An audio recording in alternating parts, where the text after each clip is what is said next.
Hey guys, KT here, welcome back to some more Vampire, where last time we progressed on forward as we met Miss Ashbury's daughter, and also talked to a mad woman talking about how she wants to eat rats.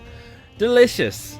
And now we have entered an old friend's house, and now we're going to go ahead and progress with talking around and, finding a way to the next objective. So if you guys enjoy, make sure to like, subscribe, check out links in the description below. It really helps out, and let's get started. I just love how it's flashing, like the objective. Flash, load, flash, load. It's a pleasure to see you again, Venus. So you returned from the war in one piece too. Thank God. My Clarence is back home too. How is the old rascal? Probably outside, chasing ghosts and chimeras. Clarence has changed a lot since he returned from the war, you know. Let's ask about the sources, then we'll talk about other stuff. I'm investigating the source of the epidemic in this district. Have you noticed anything unusual? The Macphersons. I heard they locked themselves in their own house. They could just be afraid of getting sick. Perhaps you're right. But if I were you, I'd pay them a visit. A big house, reachable through a courtyard, to the north of the railway bridge. How have you been since the last time we met? How long has it been? 3 years now? I've done my duty, like all British women.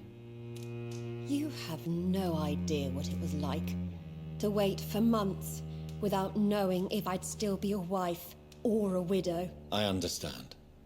Luckily, this part of town has been saved from the worst of the bombings, from what I've seen. Yes, and it's also true about the epidemic.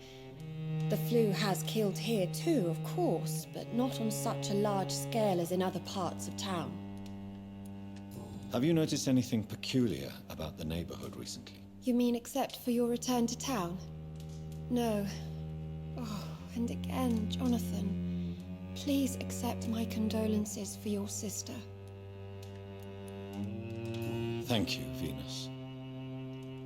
It was so sudden, and I've been so busy, I haven't spoken to anyone about it. I wish I could have assisted at the funeral, but you know, it's been so quick. And what with the epidemic in the streets? There's no need to apologize, my dear. It's normal, considering the circumstances. No, it's not. I am sure that Clarence has not even thought to present you his condolences. He is too busy with his penny dreadful stories.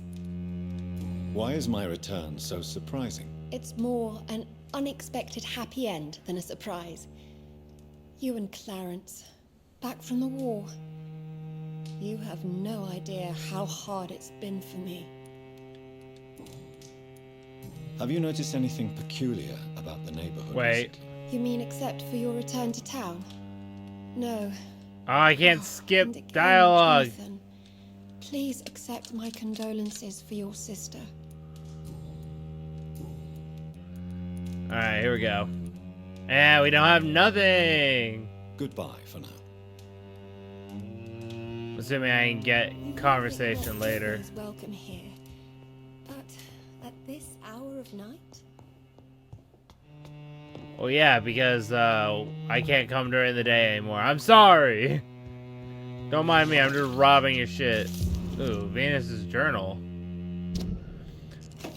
Alright. I spent the last day of the night crying tears of joys. I did not know bliss could be so painful. My Clarence just wrote me.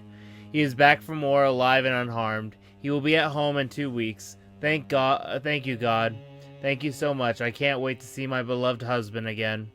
Clarence's attitude still worries me. He is not the same since he came back. The first few weeks I thought it was just a necessary adjustment period, but his behavior seemed to be more and more erratic. Nowadays he spends all of his time outside, day and night, searching for evidence. He does not care about the flu. He does not care about me. He is starting to frighten me. I can't believe... Okay, this is just going day by day. I can't believe this. Clarence has spent half of his pension to print some stupid leaflets. Leaflets, right? He now wants to freely give away to the neighborhood. People are starting to laugh at me. Now he wants to organize some public lecture in a recently closed theater to warn people about the presence of evil creatures in London. Free entry, of course. My husband may have come back unharmed from the war, but I'm afraid he lost his mind over there. Clarence just confessed he has not spent half of his pension, but all of it. Plus some of our savings. Paper and ink cost so much because of the war, he said, but it is costs we must pay. People openly mock us now. I don't know what to do.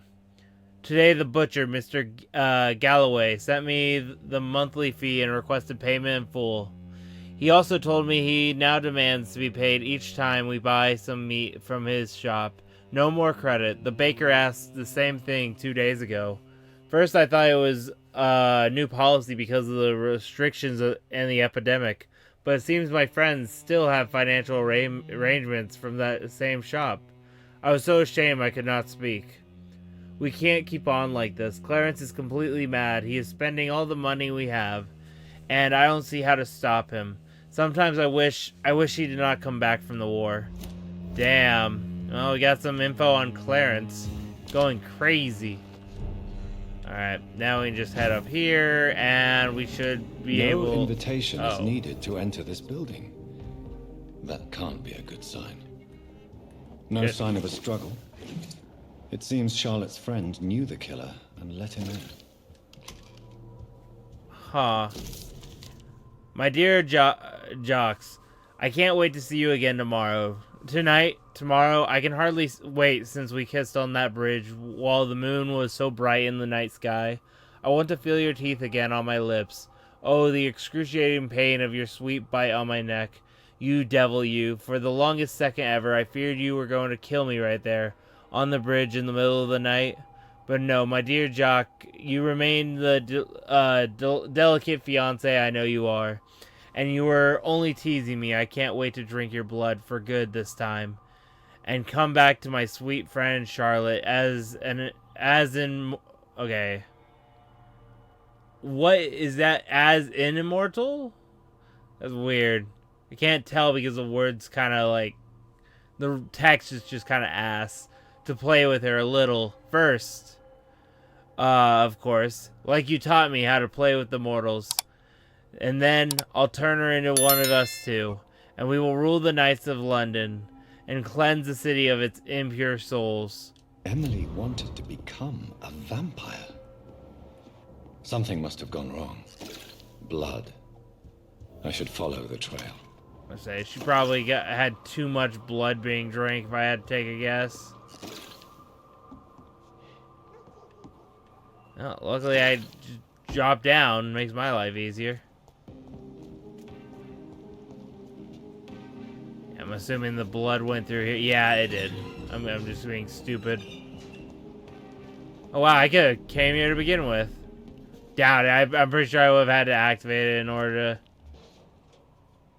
do it. Alright, we got a blinker skull.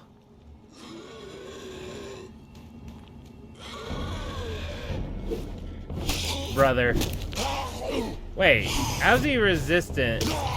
I say, I understand if it was anything else, but not that. Oh shit, there's more blood. Oh. I was just gonna beat your ass. What are you doing here? I could ask you the same question. I'm the Marquis de Bois-Colombes, and I strongly invite you to find your own game, sir. I'm not here to sustain myself. I'm currently investigating the death of a young woman killed by a vampire.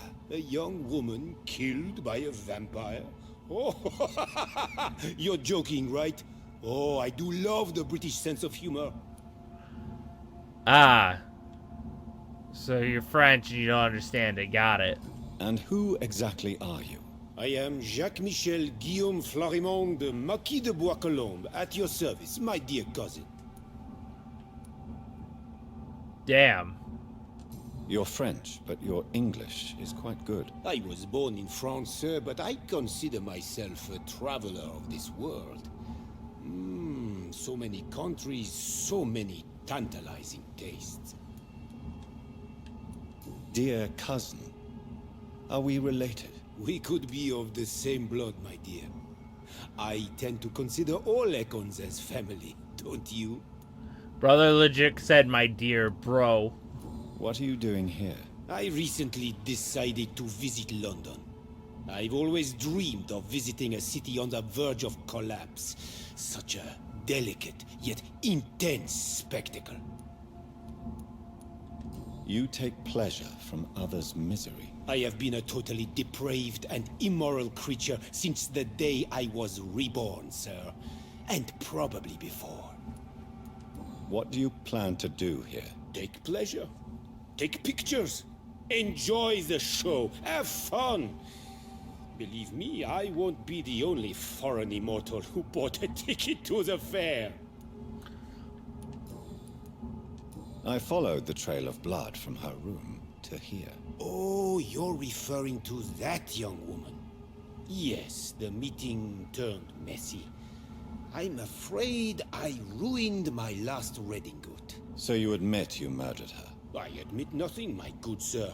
I only regret the blood of that girl staining my clothes. Oh, blood can be so messy. What happened? She wanted to become one of us. Not the first time I have received such a proposal, but I must admit her direct approach tempted me. And then what? Her body rejected my blood. It happens, you know, sometimes even with voluntary prey. At least her gurglings brought me some fun, until the artery burst. Damn. I believe you, sir. Emily's diary confirms your statement. Oh, Emily was her name. Quite charming. Well, mystery solved then. Yes, I suppose so. You can go. And so can you. Farewell, sir. May you enjoy the spectacle of this fallen city as much as I do. Damn. I thought we were gonna have a fight, but I guess since technically I can't really judge a guy for, you know, just having a lady want to be turned into a vampire, and then blood being rejected. Like, I fully get that. I get it. It sucks, but it happens. Alright, so let's go let Miss Ashbury know. Wait. Hello. We meet again, Mr. Kimura. In a more peaceful situation. Dr. Reid. Still visiting London by night? We must both be nocturnal animals, you and I. After your captivity, I thought you'd be more cautious. Breathing the cold night air helps calm my mind, sir. I've had the most frightening nightmares since I escaped that filthy jail. And you're healthy. There's not a lot of people sick in this area. May I ask you what you do for a living, Mr. Kimura? I was a landlord. A wealthy one. And not a very kind one, I realized recently. Why this sudden epiphany? Is it because of your near-death experience? I was already feeling nostalgic about Weymouth, my hometown. With recent events, I'm thinking about going back there. How is the situation in the West End? I've heard rumors about armed men patrolling and fighting infected citizens in these very streets.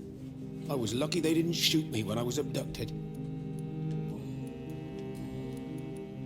Why are you so nostalgic for your hometown, Tadao? I was focused so much on making money, I almost forgot that my relatives and friends are threatened by this epidemic. Have you heard anything from your family? I was not only a bad landlord, I was also a bad husband. I've not seen my wife and son for years. Busy, busy, busy. At least now you're ready to go back and see them. But don't be surprised if your son bears a grudge, sir. You make it sound like you suffered from an absent father yourself, Dr. Reid. Well, I'll keep your warning in mind.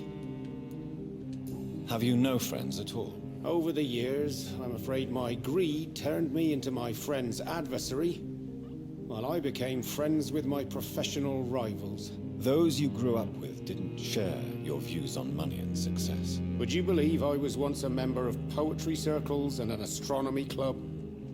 We were young, such joyful dreamers then. But I stopped laughing long ago.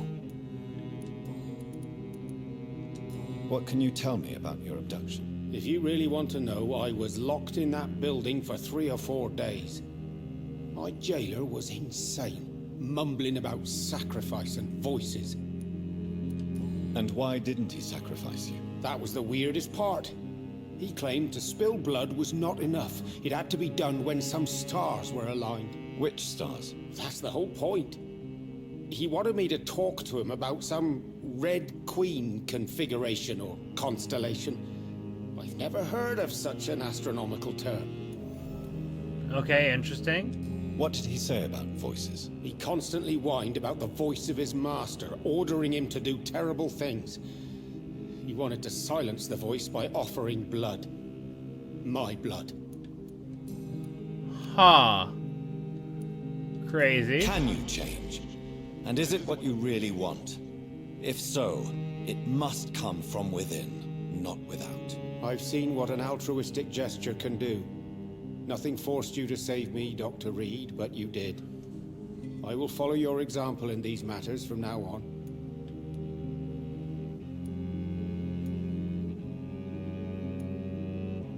There is no need to thank me. Rescuing a London citizen should not be out of the ordinary, though I'm afraid it may appear so in these difficult times. You did not only rescue me, you fought for me. You put your life in danger to save me. That's quite extraordinary. How will you cope if you're attacked again? I don't know. I've heard about these men and women who patrol the West End every night, chasing criminals like my abductor. Maybe I should join them. Maybe not, because that's not good. Goodbye, Mr. Kimura. Take care. But, you know, you do you, I respect it. Forgot what it feels like. Alright, now I just gotta keep going forward. Where am I going? I feel like I am going the opposite direction than where I need to be. I'm kind of stupid, guys, so don't mind me here. Alright, let's go turn in the quests.